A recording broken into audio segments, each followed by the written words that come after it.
The CBS Radio Mystery Theater presents...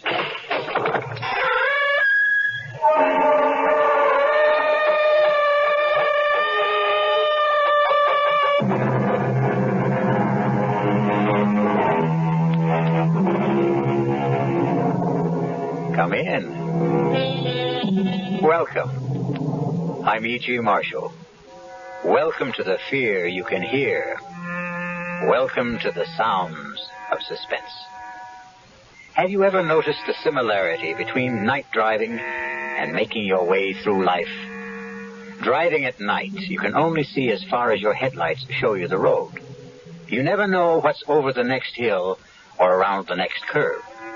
And even on a straight road, your vision only extends as far as your lights. Life is very much the same. None of us really knows what lies ahead. You look exactly like my husband. A dead ringer. Here, take a look at this picture. Hey, that's scary. I didn't know two guys could look this much alike. How would you like to be my husband? No way. I like being who I am, Al Grissom. But don't you see how easy it would be to take his place? Yeah, you bet. But it's easier to stay away from murder. Well, who said anything about murder? You did, my lovely. And my answer is no way.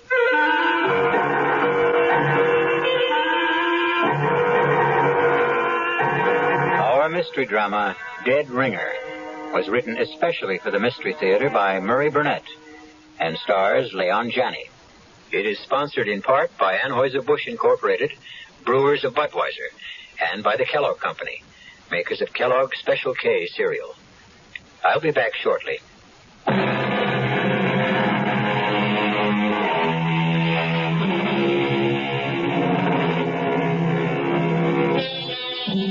You're on a blacktop country road about 18 miles east of the little town of Udalia. It's raining hard. You're driving a Citroen Maserati, and it handles. But you have your problems. You're going to be late for dinner, and you have a husband who doesn't appreciate lateness.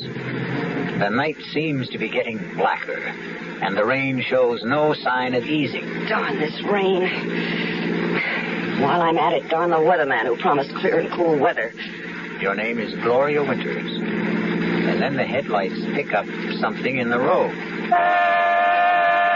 Whatever it is, it's a problem because it doesn't seem to move. Come on, stupid, move. Get out of my way. Oh, my. It's a man. What happened? A car hit me and drove off. Thanks for stopping. That's okay. Well, a lot of people didn't. Do you think you can make it to my car? Yeah, with a little help. Okay. There we go. That's it. Steady now. Yeah, I guess I better. Just slip into the seat. Yeah. There you go. I'll close the door and come around the other side. Watch yourself. There's some crazy guys driving this road. You're soaked. And you're hurt. I'll take you to the Hermitage. What's that? The hospital. Oh, no. No hospital. You're bleeding. Now, looks worse than it is. It's sure playing hell with your car, huh? Well, you must go to a hospital. Oh, no way. But why? Because hospitals are for dying. Oh, that's crazy. That's what everyone tells me. Well, I don't care what Look, I can't ever thank you enough for picking me up, but I have this thing about hospitals. But you're I really... promise you, I'm not going to die. Okay, but where to? The Three Coyotes Motel. It's just outside. I know where it is.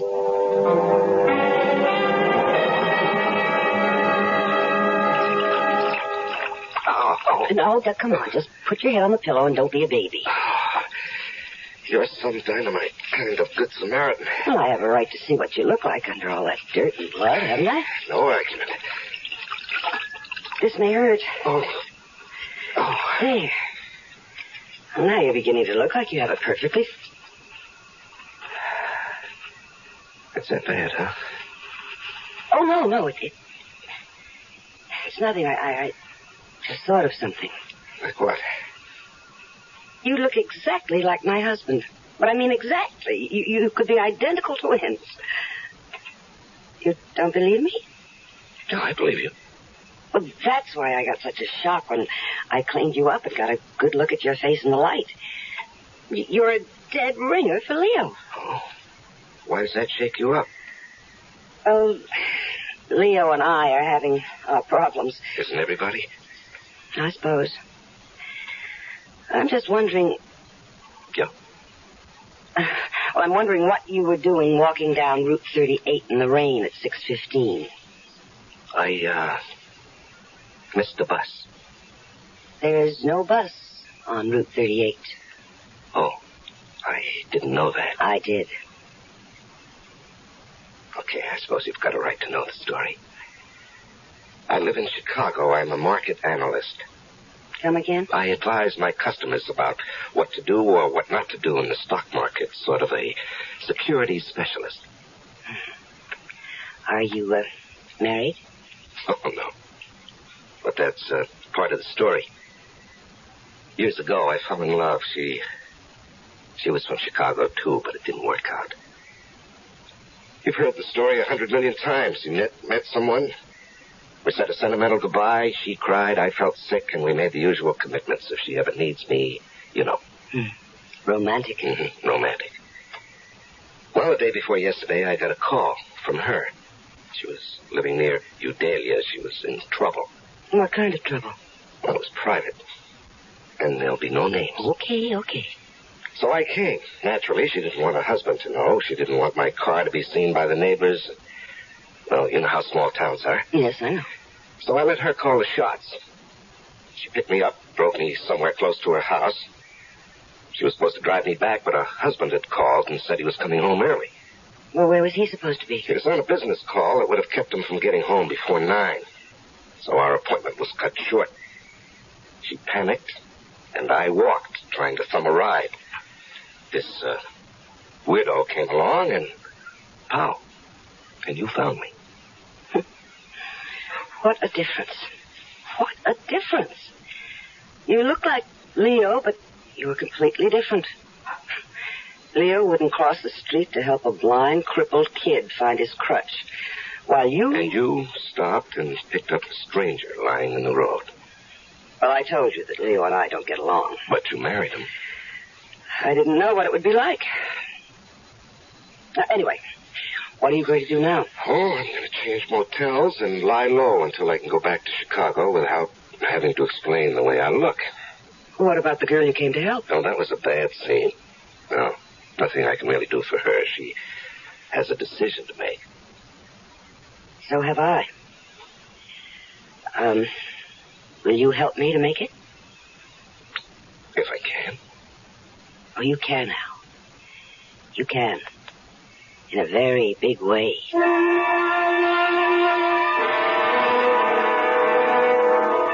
I don't like it, Gloria. I don't like it at all. You have been saying that for a whole week, Leo. When's he going back to Chicago? When the scars heal and nobody will ask questions. How about the name of the girl he came to help? He won't tell me. I don't like it. Oh, Leo, trust me. Why? Because I'm a woman.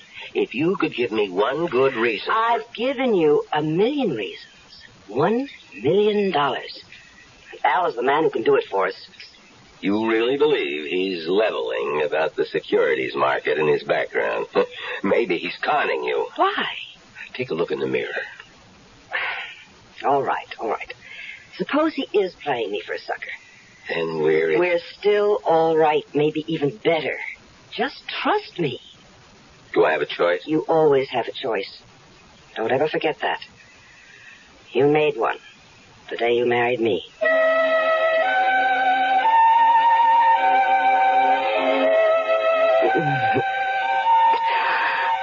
Oh, I do love you, Al.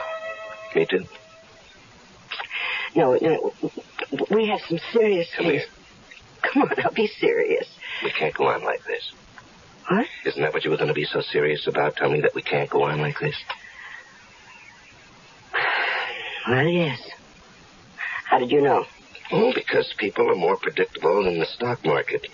And, darling, I've studied the market, and I know its moves. Okay. Then continue. With what? What else I had to say? Oh, It was going to go something like this. I told you I was fed up with Leo, and until you came along, I just didn't see any way out, but now... You're doing super. Go on. But now, if we love each other, I can divorce Leo, and we'll get married and live happily ever after. Right? Not exactly. Where'd I go wrong? On the divorce. You don't want a divorce, Leo? I know Leo. He'd never give me a divorce. Does that matter? Well, a woman wants a little security. Hey, with your looks, you don't have to worry about that. Looks don't last forever. Well, nothing does. Some things do. Okay, name one. Death? You know, I never met anyone like you. Not even that girl you came out here to help? Not even her. And you have no parents, no relatives? Nobody except yourself? Just me and my shadow.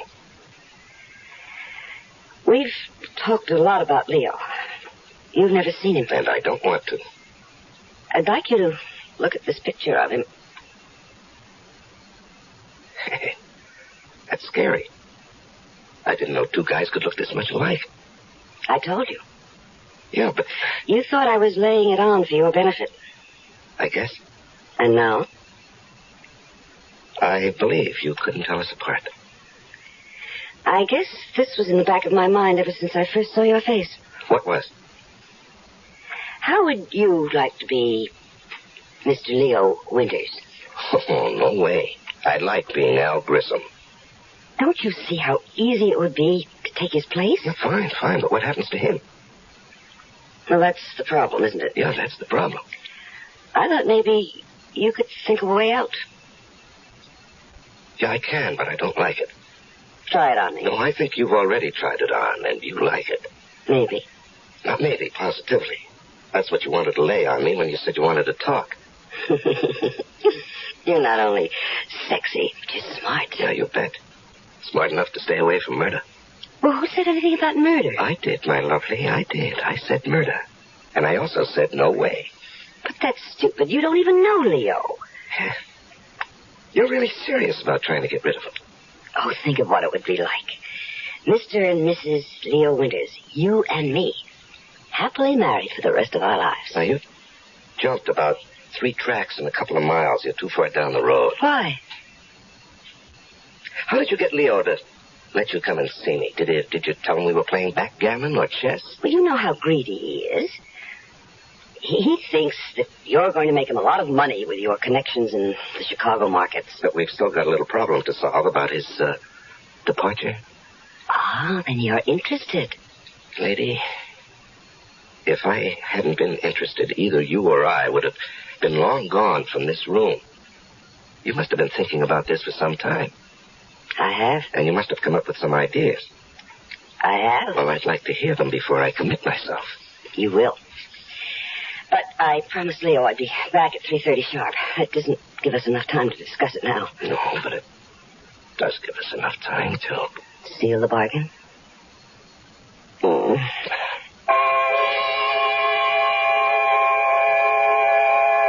Once you agree to discuss the idea of murdering someone, you've taken the first step along a road that is full of hairpin turns, some of which don't even have warning signs. We'll be back shortly with Act 2.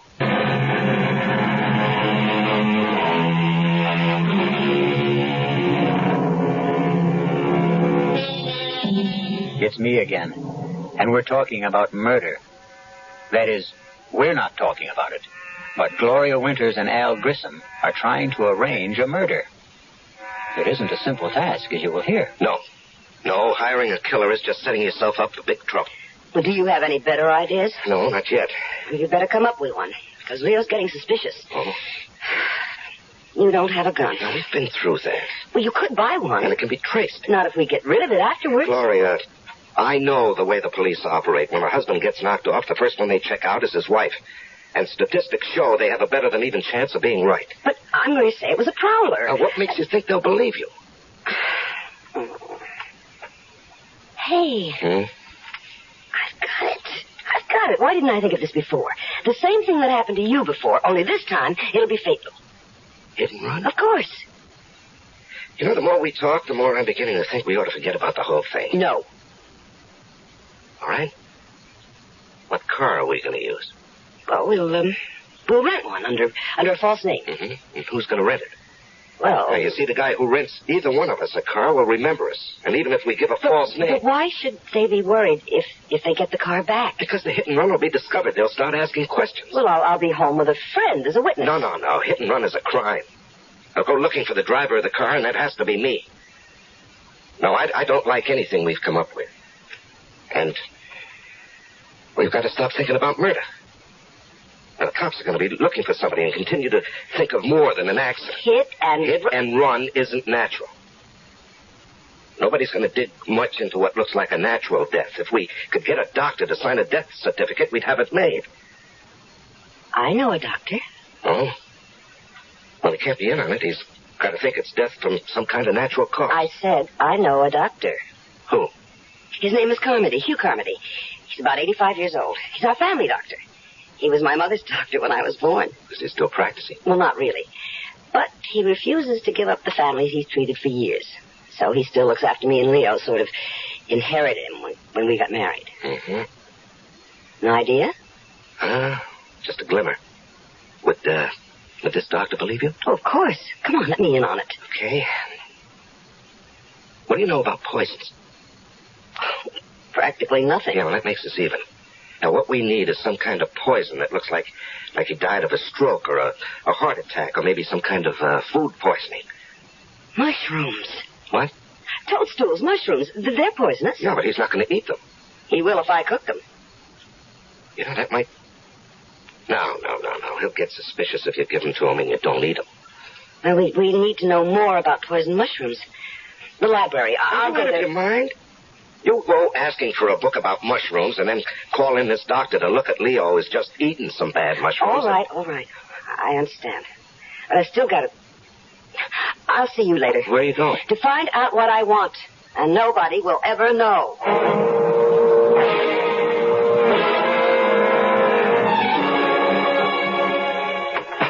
Al? Lee? Where have you been? To see Dr. Carmody. Of all the dumb plays. Relax, darling, and give me a kiss. I think I really have something. What did you do? Toadstool.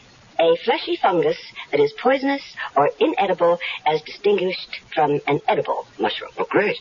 We knew that before you left. But we didn't know that aconite, which was formerly much used as a cardiac and respiratory sedative, is the poison that comes from toadstool or monkshood and can be deadly. You didn't ask? Of course not.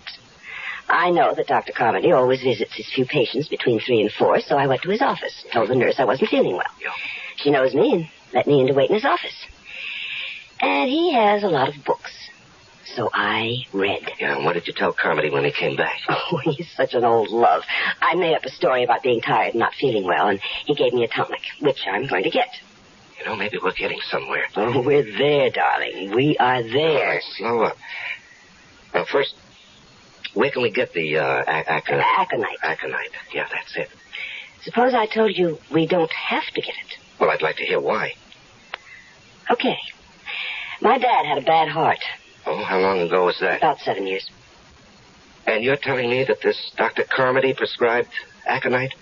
Right. Well, how do you know the stuff's still good? I don't. Well, it doesn't seem to be. Well, this is the only way we can handle it. If it doesn't work, we won't get into any trouble. And if it does... we won't get into any trouble either. So what have we got to lose? You know, when you put it that way... Do you know any other way? No. Then let's try it. Okay, let's work it out. Okay. Day after tomorrow, Thursday. Mm-hmm. That's Eileen's night out. Right. I'll buy the mushrooms tomorrow. Then I'll cook a great steak dinner with all the trimmings. And Leo and I will eat it. And you too? Of course, I'll have to. Mm-hmm. I won't eat too much, though. But enough to make me a little sick. Yeah. Then when Leo begins to feel sick, I'll suggest we call a doctor. Carmody? Of course, Carmody. He'll come and ask about what we ate, and I'll say steak and mushrooms, and he'll say, mushrooms? And right away, diagnose mushroom poisoning and give us something. Yeah, I'm with you so far. And then? And then after he leaves, I'll tuck dear old Leo into bed. Tell him I have to go to the drugstore to get something. I'll go down and let you in. Wait a minute. What do you need me for? We're in this together, my love. And I want you there. Yeah, I damn well better disappear after Leo dies. That will be just fine. And we'll set up a very, very romantic meeting place.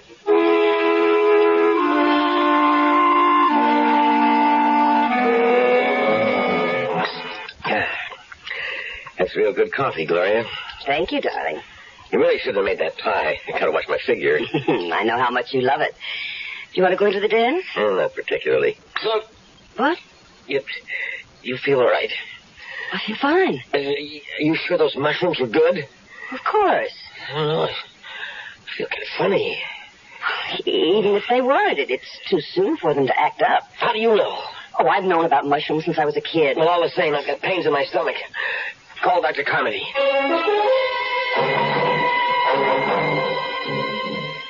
Do you really think it's the mushrooms, Doctor? I know it's the mushrooms. It has to be. Both of you ate them, and you tell me, Leo, that you ate more than Gloria. Yeah, that's right. That's what I get for being a pig.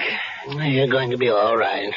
Just stay in bed, and Gloria, you get this prescription filled. What about the pain? I'm giving you a sedative also. What I can't understand is how you cooked those mushrooms in the first place, Gloria. Your mother told you about those things when you were a child. Well, I know, and I feel just awful. I can't explain how it happened. But I'm sorry. I have no excuse. Yeah, no use crying over spilt milk. Yeah, I better get home to bed. You get that prescription filled, young lady. Oh, I will. Let me take you to your car.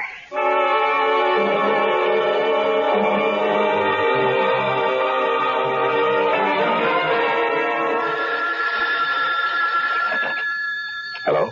Are you ready to come over and sit with a sick friend? It worked? Like a charm. How was Dr. Carmody? Just as we planned. He diagnosed mushroom poisoning. Bawled me out gently. But we're lucky. That visit to his office paid off. How will I get into your house? Well, you know where the house is? Yeah, I do.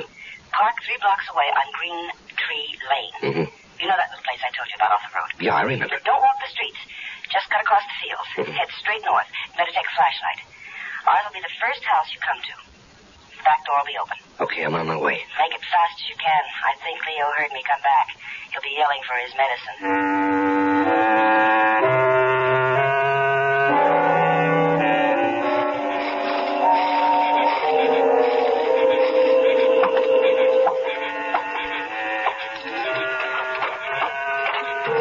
Gloria? Come in and shut the door. Okay. Did you lock it? No, that's a good idea. Here, let me. I'm waiting for the kettle to boil. Why? Well, you don't think I can give him this stuff straight, do you? Oh, why not? He's expecting medicine, isn't he? He won't taste it in his tea. He likes it sweet. And I am going to make it very sweet. There. Hand me the cup. You know, I could do with a cup of tea myself. How about something stronger? Oh, you got something? Oh, we're completely equipped. Oh, don't forget to wash out the glass and put it away. Don't worry. All right. Hey, that's plenty. Have to be able to walk straight. Drink as much as you want. I'll finish what you leave. Gloria! Yes, dear? What happened to the medicine? I'd better get upstairs. I'll be right back. Save me a drink? Yeah, how long will it take? Oh, don't ask me, Elle, darling. It's the first time for me, too. This liquor tastes funny. You know, I'm imagining things. I better finish before she gets back. Hey, I feel funny. I better sit down. Al, what happened? I'm sorry. I made so much noise. I don't feel so good. Don't worry about the noise, Al. It's all right with me. What? Well, I guess the aconite wasn't too old, Al. Stupid. This was a setup all the way. All the way. I must admit you did make it tough. Not as tough as you made it for me. You know, you're a hell of a dame.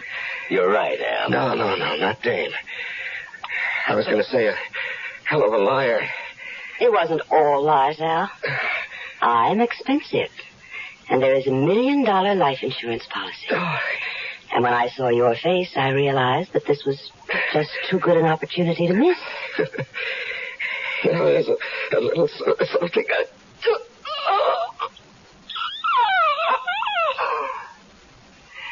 Help me get him upstairs and into my bed. Yes, dear. It's no time to get hysterical. No, I'm not. It's just funny to me that Al's going to wind up just where he wanted. In your bed. A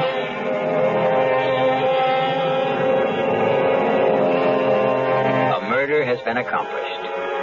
The happy couple, Leo and Gloria Winters, still have a way to go before they achieve their goal. But murder sometimes makes for strange and uneasy bedfellows. We'll return shortly with Act 3.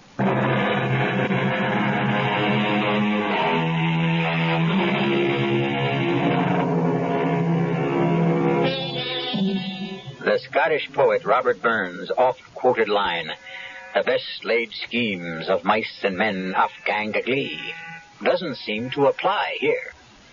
Leo and Gloria Winters have successfully killed Al Grissom, the man who looked enough like Leo Winters to have been his twin.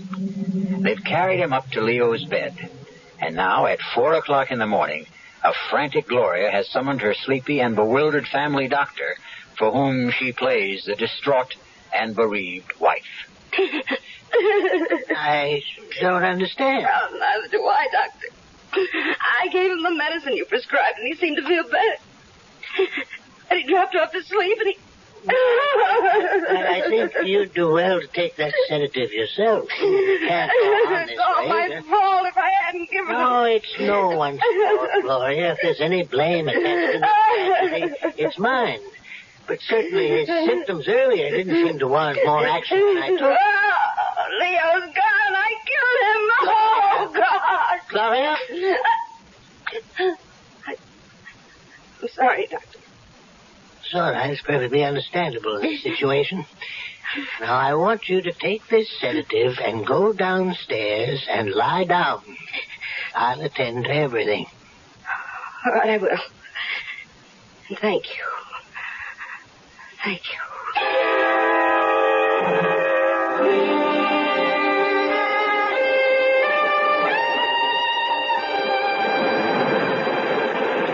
Gloria, have I ever told you how clever you are? Not more than 1 million times in the last week. That's an exaggeration. So? So I love you. You should. Without me, would we be here on the Riviera in France, living the way we've always wanted, with $1 million, and the whole world waiting to see that we enjoy ourselves? Do you think we can ever go back to the States? Well, I don't want to. Do you, Leo? Much to Leo. I'm sorry. I've been pretty good, though, lately, haven't I, Al? You've been great. You must have really been good with old Doc Carmody, too. Oh, he was so upset and so confused. I threw the most beautiful fit of hysterics you ever saw. Wish I could have seen it. Oh, so broken up. So he insisted on handling everything, even the insurance people. Never gave him a chance to question anything. He signed the death certificate and had the body out of the house and into the crematorium before they ever got there. What about returning to the U.S.? Oh, I don't think we should for a while. Maybe in a couple of years, But never to Eudalia. Maybe San Francisco, New York. Well, we'll see. How about a dip? Al Grissom. A pleasure to see you again, Al. How you doing? Now, that's a silly question. I can see you're doing great. No one stays at a class hotel like this unless he's doing great. But I always said you had class, Al. Yes, and style. Oh, you want to introduce me to the girl who's hanging on to you? I'm afraid you've got the wrong man. Don't you mean you're afraid I got the right one, Al? Look, I don't know you. I've never seen you before in my life. Now, you're not being smart, Al, and you were always very smart. That is, until 3 months ago, when you made your first mistake. Hey, come on, darling, let's get away from this. You forget it. You're finished with that getting away stuff. Well, how can I prove to you that you've made a mistake? My name isn't Al Grissom. You're registered under a false name? Come on, Al. I'd recognize you anywhere. But I still can't figure why you didn't try some kind of face job. But like I said, you haven't played this very smart from the beginning. Look, mister... Oh, the name is Grafton. Lou Grafton. And I'll meet you at the Promenade Cafe in an hour. 1 hour, Al. And you be there. Who is this guy? Don't ask me. Well, who should I ask? Maybe Al. Very funny. Didn't Al ever mention this Lou Grafton? Must have said something. Nothing. Well, I don't believe you. But why would I lie? I don't know. But you certainly were cozy enough with Al to know... I found out what I had to. What we had talked about. He had no family, no relatives, nothing, nobody to trace. I'd better meet this guy and find out what he's talking about. I'll go with you. I don't think that's smart. We're in it together, Al. Who knows? I may even be able to help.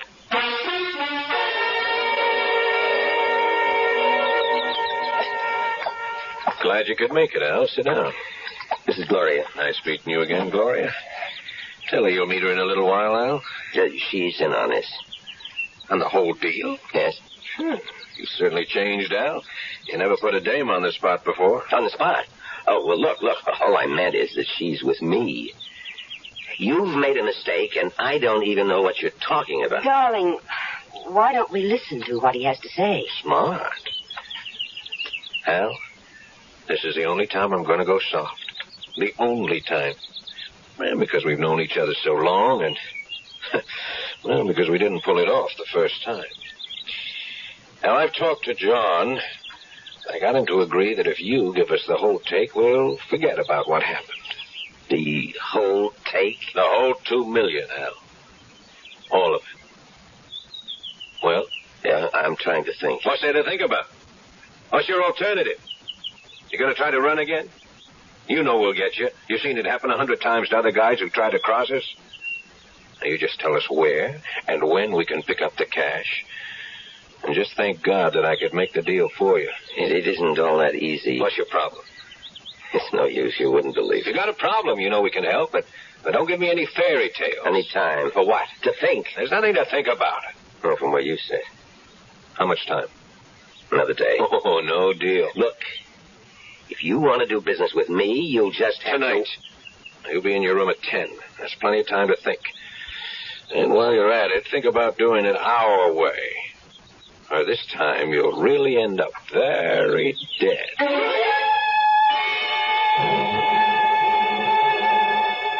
$2 million. That's a lot of dollars. Yeah, you're a big help. Well, I might be if you'd stop repeating the figures over and over again. There's no way we can get $2 million. I've got to prove to them that I'm not Al Grissom. Then they'll leave us alone. And how do you do that? Of course. Fingerprints.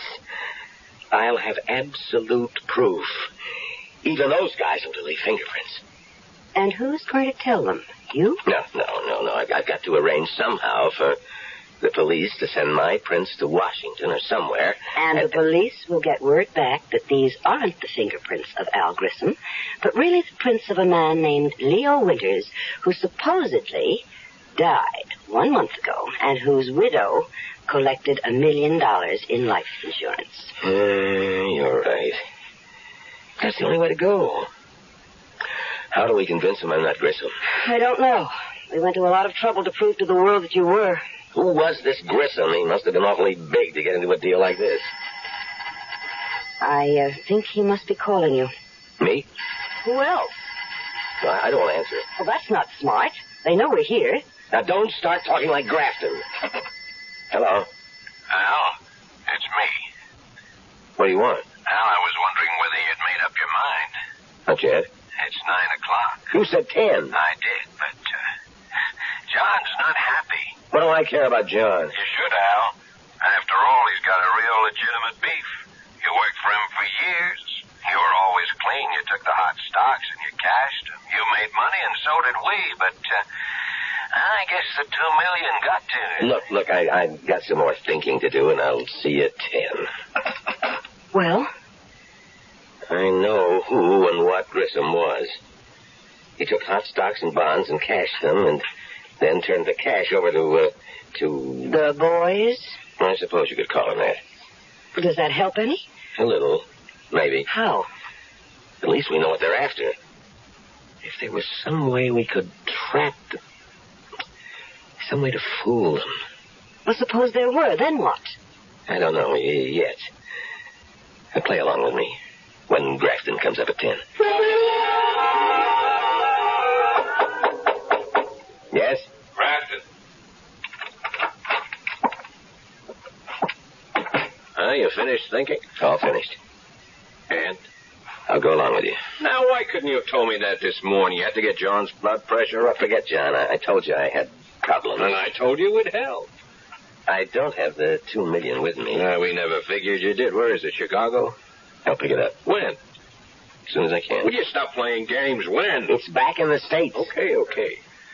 Now, you'll get the next plane. Not so fast. It's somewhere in Udalia, and I can't go back there. Why not? A little something. The cops might want to talk to me. About what? About a girl I visited there, and an old friend. What's wrong with visiting an old friend? Nothing. If you don't get caught by her husband and get into a fight, beat him up, and he calls the cops. That's not much of a rap. That's right. But you'd want to see me in jail. Yeah, you got a point.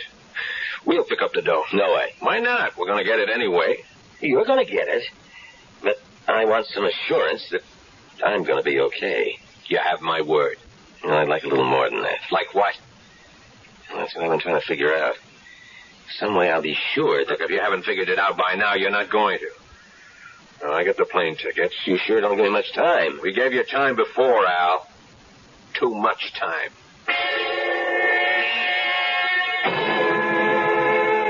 Will you stop pacing up and down like an animal? Gloria, I think I may have an idea. I hope. On the plane, I'll tell them I figured it out. Since I can't go back to Udalia, I'll insist that I want someone representing me when they pick up the money. But there is no money. They don't know that. I'll insist that you go along. Hold it. You'll be all right. What happens when they find out there isn't any money and I'm there and you're not? Put in a call to Carmody. Tell him you can't get over what's happened, that you need help, and that you've gotten into some kind of trouble. He should have the police there. Then you take them to the doctor's house, and with the cops there, you'll be in the clear. And you? I'll be gone. I'd rather be alive and running than the other way. I don't like it. Then think of something better, because that's the way I'm going to play it.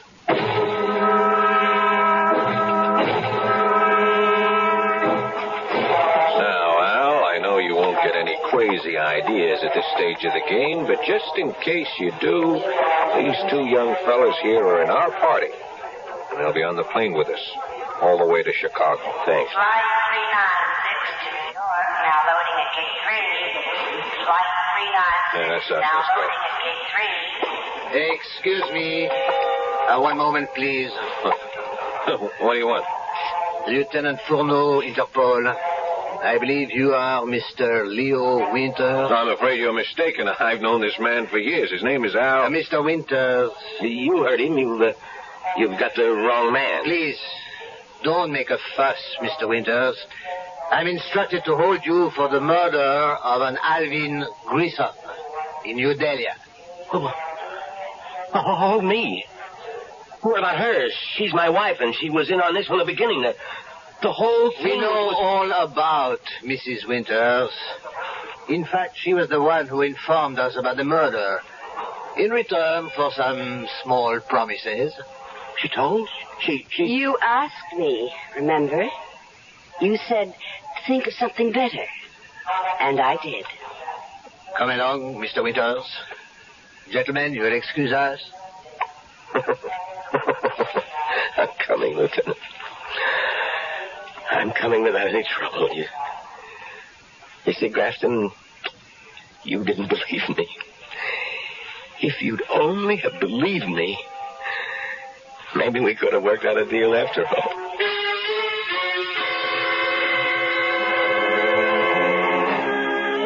The Winters had a good plan, and it all would have worked except for one thing they couldn't have foreseen. The bend in the road ahead, and what lay around it. I'll return shortly.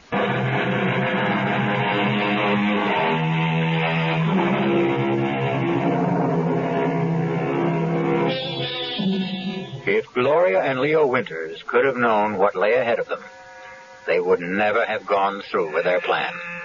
That is, if they could have seen into the future and around the bend.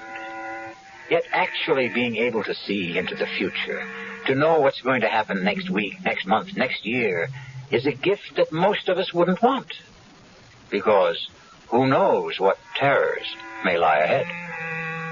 Our cast included Leon Janney, Joan Lovejoy, Larry Haynes, Paul Hecht, and Robert Dryden. The entire production was under the direction of Hyman Brown. And now, a preview of our next tale. Am I dead? Not quite. You're in a hospital with a bullet in your brain. As the saying goes, as good as dead. And Sherry and Herb got away with it. Oh, it isn't fair. If I only had it to do all over again. Suppose you had. Could you do better? Of course.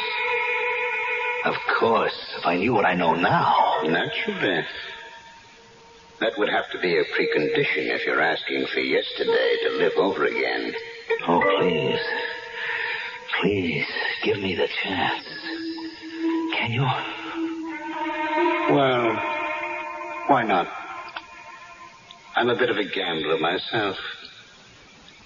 Let's see how you can remake yesterday. Radio Mystery Theater was sponsored in part by the Kellogg Company, makers of Kellogg's Special K cereal, and by Anheuser-Busch Incorporated, brewers of Budweiser.